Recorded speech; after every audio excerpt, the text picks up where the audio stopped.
이 시간 우리 박주혜 학생 기도해 주시겠습니다.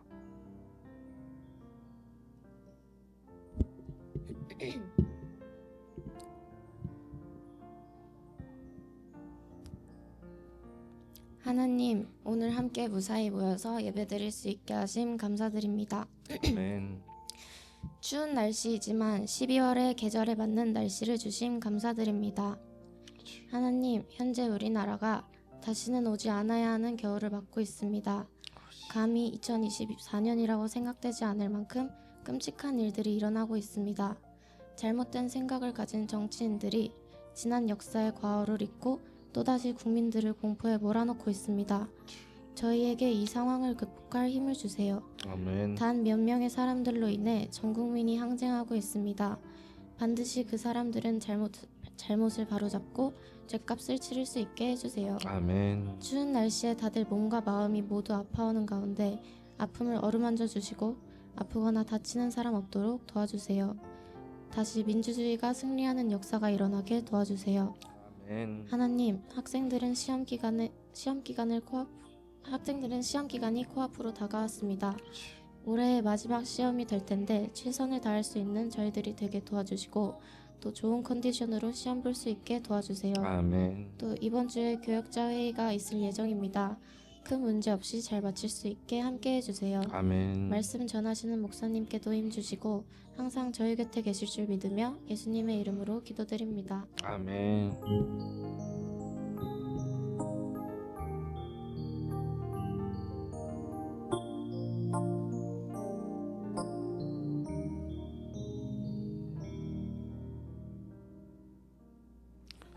오늘 말씀은 사도행전 21장 17절로 26절까지의 말씀 보겠습니다.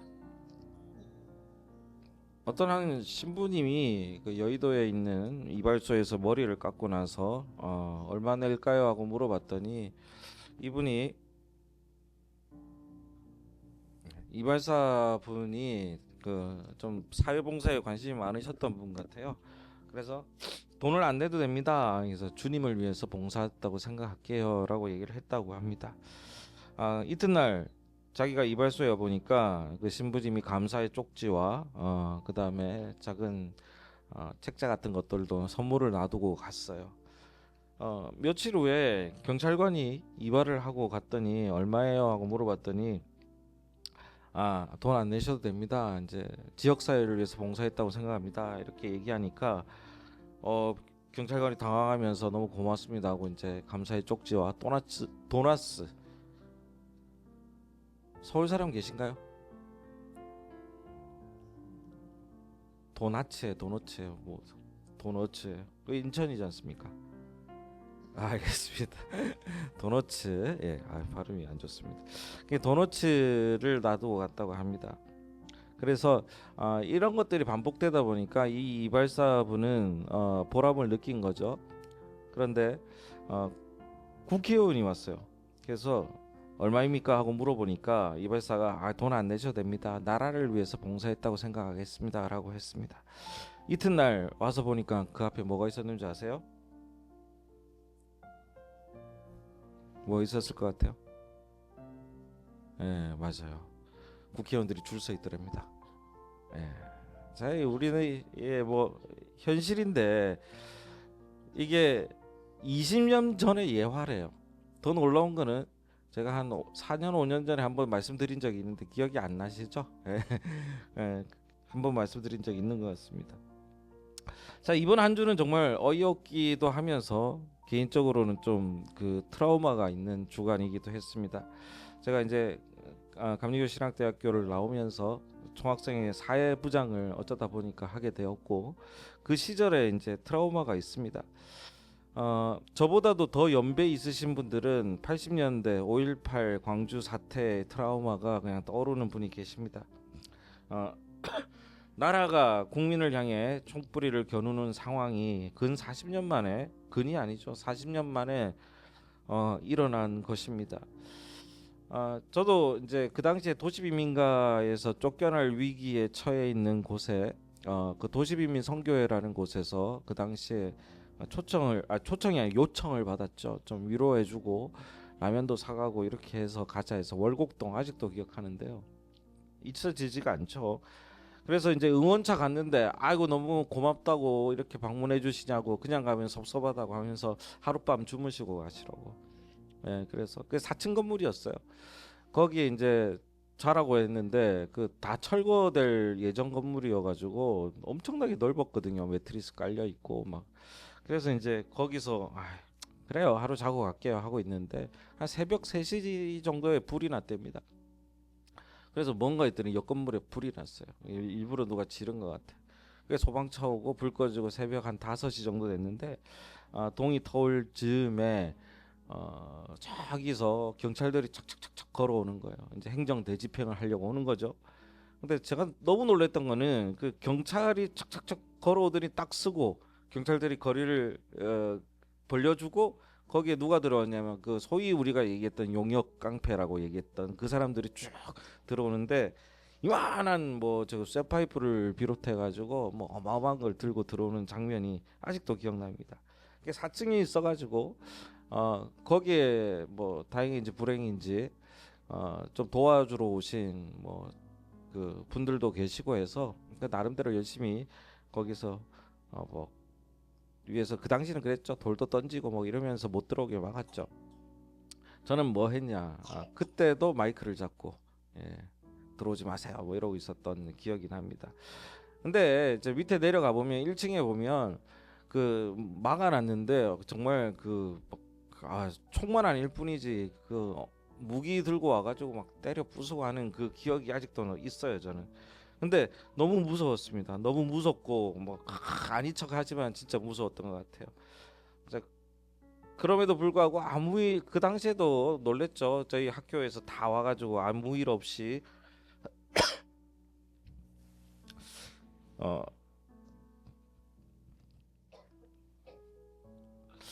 그때 선배가 그런 얘기를 했습니다. 그 80년대 그 5.18 사태 때 그 있었던 사람들은 여기랑 비교도 안 되는 큰 공포를 받았다고 합니다. 어떤 그 사회자가 아니 패널이죠. 방송에서 나와서 어린 여성분이었는데 6.25를 비롯해서 많은 전쟁과 이런 민주주의를 향한 그 국민들의 열망을 지켜온 분들을 우리는 잊지 않아야 하겠고 그것들을 그 기억을 우리는 분명히 전해줄 필요가 있다고 생각합니다. 그래서 3시간여 만에 일어났던 짧은 계엄의 순간이 저는 너무 놀랬고 그 시국 사태가 일어난 것이 이해가 가지 않았던 것이죠. 전쟁 났나 이런 생각도 들었고요. 어제는 국민들이 이제는 그만하라고 외치는 이 함성에 두려워서 도망가고 그것보다 더 놀랐던 것은 어, 책임 있는 자들보다도 이 당의 이속을 위해서 어, 우리가 뽑아준 사람들이 적어도 자기 의사 표지조차도 하지 않았다는 것 자체가 너무 화가 나더라고요. 그러니까 이게 슬프고 이런 감정이 아니라 눈물이 나는 게 분노와 때로는 허탈함과 무력감과 이런 것들과 마주했던 것이죠. 근데 그 가운데서도 너무 감사했던 것은 그 새벽에 수많은 시민들이 나와서 이 엄중한 사태를 무력화시키고 어떻게든 좌우를 얘기할 게 아니잖아요. 예. 누군가 정말 총을 쏘거나 했다면 어떻게 됐겠습니까? 다행히도 우리에게는 그 놀라운 IT 강국이라는 게 좋아서 군인들도 사태를 알고 있었고 이렇게 오버했다가는 잘못했다가는 어떻게 되는 건지에 대한 기억을 갖고 있습니다. 그래도 자랑스러운 것은 전 세계에 이렇게 금방 계엄이 3시간 천하로 끝난 적은 없다고 합니다. 이게 장난이든 뭐 경고성이든 뭐든 간에 누가 계엄을 장난으로 합니까? 아무튼 이런 민족의 자부심이 생기기도 합니다. 오늘 우리가 읽은 본문으로 잠깐 돌아가면요, 바울이 3차 전도 여행을 마치고 예루살렘에 이제 그 자기가 3번이나 전도 여행을 했던 것에 대해서 보고하러 올라갑니다. 그런데 문제는 뭐냐면 이 바울의 일행과 바울이 행하였던 일들을 원래 기득권을 갖고 있던 그 유대인들과 그리고 거기 기득권자들이 바울을 미워하고 해하려고 한다는 사실이었습니다. 100년도 안 돼서 이런 일이 또 일어난 거예요. 그전에는 누구였죠? 예수님이었죠. 예수님이 또 이렇게 그 음해를 당했던 것입니다. 자, 오늘 보면 그 야고보는 예수님의 제자잖아요. 이 야고보는 그 바울의 얘기를 듣고 너무나 기쁘게 선교 보고를 받았습니다. 얼마나 기뻤겠습니까? 이 바울이라는 사람이 야고보가 그렇게 사랑하던 예수님을 이렇게 널리 알렸으니까 너무 행복했을지도 모릅니다.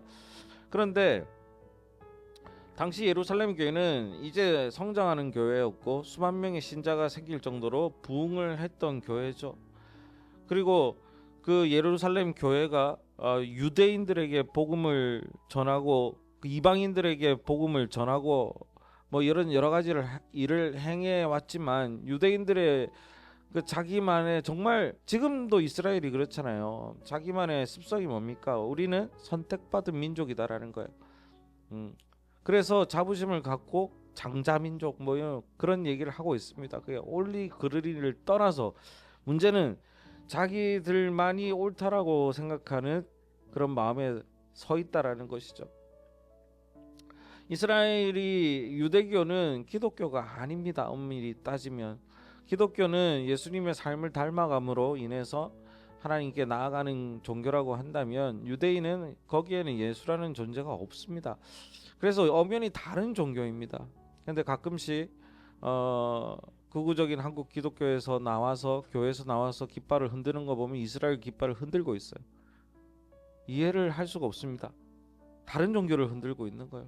마치 우리가 한 손에는 기독교, 한 손에는 뭐 무슨 교 할까요? 불교든 원불교든 이런 걸 가지고 나가는 거랑 같은 거예요.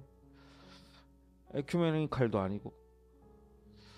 그런데 어찌 됐든지 간에 이 당시에 이 유대인들은 무슨 자부심을 가졌냐면 내가 하나님의 종교 유대교인으로서 율법을 엄청나게 잘 지키는 사람이다라는 것을 가지고 있었죠. 그래서 율법을 잘 지키냐 안 지키냐를 보려면 뭘 했냐면 할례와 규례를 함께 지키는 것을 먼저 했습니다. 그러니까 할 것 다 하고 할례라는 것을 행해야 몸에 칼을 대야 그제서야 나 좀 지킨다.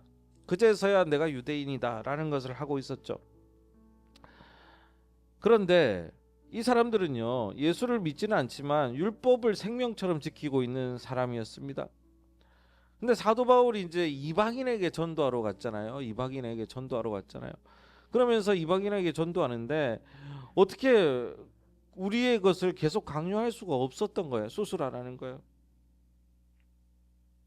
사랑하는 우리 성도님들, 제가 어떤 새로운 교회 교주가 되어서 여러분을 좀 전도를 하려고 하는데 우리 교회에 입교하시려면 수술하셔야 됩니다. 하면 하겠습니까? 에? 안 온다고. 전도에 방해가 된다고요. 그래서 그리고 바울이 생각할 때 할례나 규례가 하나님의 본질은 아니었거든. 그 율법을 통해서 하나님이 나타내고자 하는 것은 하나님이 우리를 얼마나 사랑하는지에 관한 얘기를 하고 싶었던 거지, 율례를 안 지키면 너 죽어 했던 게 아니라는 거예요. 본질이 그게 아니라는 거예요. 그러면서 거기 있는 예루살렘의 기득권을 갖고 있었던 유대인들이 바울을 시기와 질투하고 싫어했다라는 것이죠. 어디서 굴러먹던 것이라고 생각했던 것입니다. 그랬더니 이 바울을 아꼈던 이 야고보가 바울 그러지 말고 좀 방법을 찾아보자. 어떻게 좀 그 여론을 바꿔보자라고 얘기를 하는 거예요. 그 여론이 뭐냐면 우리 중에 4명이, 그러니까 거기에 야고보 예루살렘 교회 4명이 이제 서원한 성도, 그 목회자의 길을 가겠다. 지도자의 그 뭐예요? 그 당시에 랍비의 길을 가겠다고 서원한 성도가 4명이 있다라는 거예요. 그 4명의 성도가 있는데 여기서 결례를 행하고, 결례는 실례했습니다, 결례입니다라고 하는 게 아니에요. 여기서 하나의 그 의식입니다. 머리 깎고 하는 의식이에요. 이 하나의 행사를 치르게 되는데 그걸 당신이 돈 내고, 바울 당신이 돈 내고 나도 이 율법을 지키는데 정말로 좋아한다고 하면 유대인들이 좀 좋게 봐주지 않겠냐. 그래서 네가 이런 오해를 좀 가지지 않았으면 좋겠다라고 진심 어린 충원을 해준 겁니다. 야고보는 좋은 사람이거든요, 참. 그래서 이 얘기를 하고 바울 보고 이런 얘기를 해주면서 이런 오해를 네가 좀 벗어라라고 얘기를 해주는 것이죠. 사실 사도 바울은요 좀 억울합니다. 사도 바울은 원래 유대인이에요. 원래 유대인이고 기독교인들, 예수쟁이들을 때려잡던 사람이었습니다. 로마 유대인이지만 로마의 유대인이죠. 원래 힘도 더 셌어. 우리 일제시대로 따지면은 일본 앞제비 경찰 뭐 이런 거였어요. 똑똑해 이 사람은요. 그리고 사람 찾으러 다니는 사람이었기 때문에 되게 논리적인 사람이기도 했습니다. 추리도 잘하고. 그래서 율법을 원래 잘 지키던 사람이었습니다. 사도 바울은 율법을 지키지 않아도 된다고 말씀한 것이 없습니다. 다만 구원의 문제에 의해서 이 할례를 받고 안 받, 할례든 무할례든 옛날에 성경에 이렇게 돼 있는데 여기에 관해서는 하나님께서 이것까지 부담을 주시거나 전도하는데 방해가 되기 때문에 이것이 본질은 아니라고 생각했던 것이죠. 우리들에게 이미 상식인 일이 이 당시만 해도 굉장한 쟁점이었다라는 거예요. 좀 어이가 없죠. 근데 중세 때도 마찬가지입니다. 여러분 우리 함께 그거 하잖아요. 저 성만찬식 하면 포도주를 함께 나눠 마시지 않습니까? 근데 이게 여러분이 안 됐다니까요. 그때만 해도 여러분은 안 돼. 포도주는 오로지 그 전병으로 했었죠. 그 당시에는 그 예수님의 삶만 돼요. 어디 지도자들이 볼 때 어디 감히 일반 성도들이 우리가 같이 포도주까지 먹냐 이랬던 거예요. 그래서 전쟁까지 일어납니다. 그걸 가지고 싸웠던 사람이 대표적으로 이안 후스라는 1400년대, 1300년대, 1400년대 이렇게 있었던 사람이고, 이안 후스가 죽으면서 100년 후에 놀라운 일이 일어날 것이다 했던 사람이 바로 루터가 나오는 거죠. 마틴 루터가. 말도 안 되는 얘기가 일어납니다. 실제로요. 지금 우리도 뭐 저는 이해가 안 갑니다만은 거기 계신 분들도 좀 그렇지만은 전에 말씀드렸잖아요. 그 유학기파, 무학기파를 가지고 있는 교단이 있습니다. 제가 어디로 말씀드리긴 그렇고요. 이게 뭔가 했더니 유학기파, 무학기파, 와 뭐 좀 대단한 악한 걸 뭐 밀어내나 뭐 이런, 하여튼 한참을 고민했는데 이게 뭐냐면 악기를 써도 된다는 파와 악기를 쓰면 안 된다는 파가 나뉘어서 신학교도 따로 있어요. 근데 진짜 웃긴 게 뭔지 아세요? 그 두 신학교에서 배출된 모든 교회들이 거의 다 악기를 써요. 근데 학교만 따로 있어. 그래서 나는 무학기파다 유학기파다 이러고 있는 거예요. 그 사람들이 얘기하는 게 뭔지 아십니까? 세계의 교회 일치, 통합, 에큐메니칼이에요. 아니 그 두 개도 못 합치면서 제가 이런 얘기를 했더니 뭐 또 본질은 다르다라고 얘기하셔서 이해가 부족한가 봅니다 하고 말았습니다. 그래요. 바울은 이렇게 오해를 받았죠. 더 많은 바울을 받았습니다. 바울의 입장에서는요, 현장에서 일하는 사람이잖아요. 이방인에게 복음을 전하기 위해서는 분명한 수정이 필요했습니다. 바울에게는 중요한 믿음이었는데 유대인들의 그 본질적인 하나님의 믿음이 아니라 전통을 강요할 수 없다고 생각을 했기 때문인 거예요. 다시 말씀드리지만 제가 신흥 종교 교주가 되어가지고 아무도 모르는 암흑의 신을 여러분에게 전하고 싶은데 돈을 갖다 주고 그죠? 뭐 대단한 걸 갖다 주고 제발 우리 나를 믿고 우리 종교로 오세요 해도 모자랄 판에 오시면 수술하셔야 됩니다 하면 믿겠냐고요. 일단 안 된다니까 이게. 유대인들에게 이방인을 향한 복음의 전파보다 더 중요한 것은 그냥 율법을 지키는 것이었던 것이죠. 사도 바울이 율법이 나쁘다 지키지 말라고 한 것은 아니었다고 말씀을 드렸습니다. 그러면서 바울에게 얘기한 그 결례를 바울 보고 돈 내라고 했다고 말씀드렸지 않습니까? 결례는 이런 거예요. 한 달 정도 하는데요. 그 머리를 깎고 그 다음에 금욕 생활을 하고 결례 기간이 이제 그 차면은 제물을 드리는데 그 비용이 만만치가 않다고 합니다. 그래서 그 당시에 부자들이 가난한 사람들을 위해서 돈을 내거나 뭐 이렇게 했답니다. 그래서 이 결례라는 이 기간 동안 부자들이 돈을 내는 걸 신앙의 덕으로 여겼는데 이제 선한 사람들이 해야 되니까 더 이제 많은 행사의 비용이 필요했겠죠. 그거를 이제 너보고 내라 한 것이죠. 바울의 입장에서는 이 돈의 문제가 아닌 거예요. 일단 바울은 가난하게 다녔고 돈도 없었을 거고 오히려 마음이 크게 상처를 받은 것입니다. 율법이 구원의 조건은 아님에도 불구하고 이것을 지키고 해야 된다는 것을 그 자체에 대해서만 매몰되는 그런 사람들에 대해서 실망한 거죠. 율법도 중요합니다. 유대인들에게서 그 율법이라는 것을 어떤 식으로 얘기하냐면 이 율법이라는 것을 통해서 우리의 신앙이 깊어지고 생각할 수 있는 일들이 많아짐에도 불구하고 그런 쪽으로 하나님이 율법을 주셨잖아요. 율법이 안 좋은 게 아니라니까. 율법을 통해서 하나님을 발견해야 되는데 율법을 통해서 하나님을 발견할 수 없는 상황에 놓인 사람들이라든가 읽지도 못해 그 당시에 율법을. 그들에게 율법을 강요할 수는 없었다라는 거예요. 그래서 본질적으로 나는 바울은 얘기해 줬던 겁니다. 그래서 너무 따져보고 싶었을 겁니다. 유대인들은요 자기들의 전통에 대한 고집과 기득권에 관한 욕심이 있었죠. 그런데 이제 바울이 혼자 잘난 척하더니 떠돌기 시작하니까 더 미워하기 시작했던 겁니다. 이런 모습이 비단 이 시대뿐 아니라 지금도 이어지고 있습니다. 기득권을 가지고 있는 사람들은 그것을 유지하기 위해서 자신에게 위해를 가할 만한 존재를 제거하거나 없애려고 하는 모습은 언제나 있어 왔습니다. 예나 지금이나 똑같지 않습니까? 인간은 누구나 그런 모습을 보이고 있습니다. 우리도 예수님을 믿고 성경적 진리를 믿는다고 하지만 얼마나 전통과 우리 사회 분위기의 영향을 많이 받고 있는지 모릅니다. 예를 들면 이런 거죠. 제가 어렸을 때는요 예배를 잘 드리는 기준은 떠들지 않는 거였습니다. 근데 저는 이제 뭐 어렸을 땐 조용했지만 중고등학교 때는 좀 장난꾸러기였던 것 같아요. 그래서 옆에서 얘기하고 놀다가 권사님들한테 등짝 스매시도 맞고 그랬어요.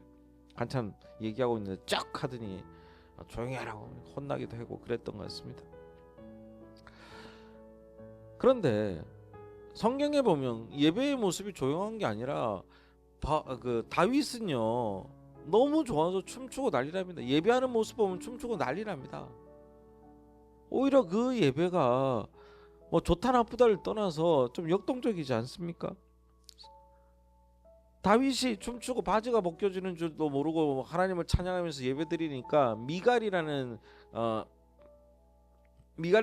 그 여인이 그것을 비난했다가 저주를 받는 장면도 나옵니다.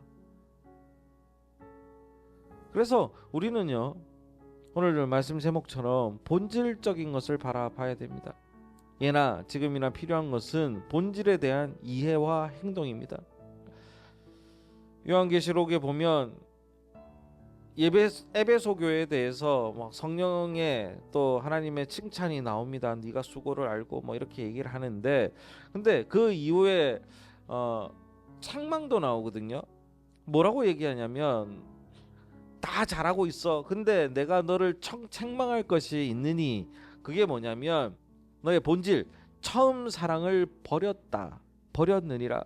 그래서 그러므로 어디서 떨어졌는지를 생각하고 회개해서 처음 행위를 가지라. 그러지 않고 회개하면 내가 너에게 가서 촛대를 그 자리에서 옮기리라. 에베소 교회가요 잘합니다. 뭐 여러 가지 돕기도 하고 뭐 사업도 하는데 그것이 그냥 율법적인 것이 되었고 가식적인 것이 되었던 거예요. 실제로 하나님이 원했던 것은 처음 사랑을 가지고, 내가 너희에게 얘기한 것처럼 예수님의 사랑을 가지고, 예수의 사랑을 가지고 그 사랑을 전하라는 거였는데 그건 빠지고 껍데기만 같다라는 겁니다. 그래서 바울에게 있어서 가장 큰 관심은 예수의 사랑을, 예수의 이야기를 많은 이들에게 전하고자 하는 것이었습니다. 바울은 그래서 스스로 제일 높은 곳에 있다가 낮아지고 찢어 밝혀지는 것이에요. 바울에게 말씀드렸죠. 바울에게 하나님은 어떤 면에서는 잔인했습니다.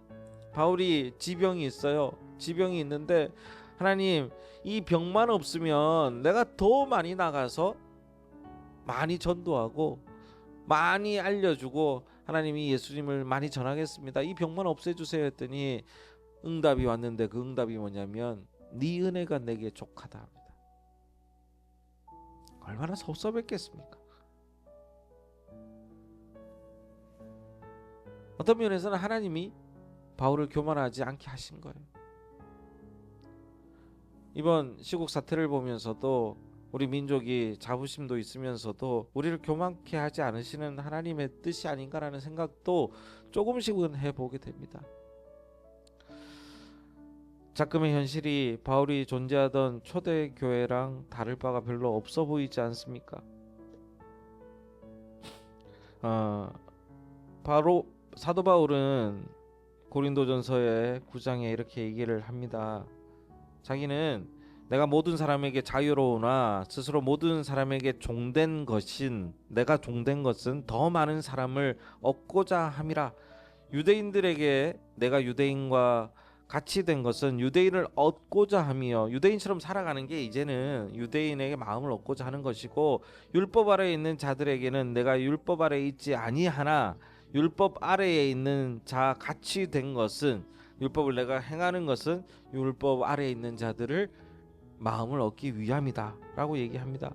이러면서 쭉 얘기하면서 아무쪼록 몇 사람이라도 구원하고자 함이니 내가 복음을 위하여 모든 것을 행함은 이 복음에 참여하고자 함이라. 어떤 면에서는 여기서 이랬다 저기서 저랬다라고 얘기를 합니다. 근데 바울에게는 그건 중요한 게 아니었어요. 그 본질을 전하는 게 중요한 것이었습니다. 예나 지금이나 필요한 것은 본질입니다. 예수께서 우리를 위해 죽으신 것도, 바울이 죽음을 각오하고 예루살렘으로 들어가신 것도, 우리가 함께 이렇게 예배드리며 우리의 마음을 하나님께 드리는 것도 하나님의 사랑에 대한 그 본질을 잊지 않아야 됩니다. 기독교의 본질은 사랑입니다. 저는 이 본질이 기억하는 시간이 되기를 바랍니다. 우리가 살아가는 터에 너무나 많은 본질이 실종되었습니다.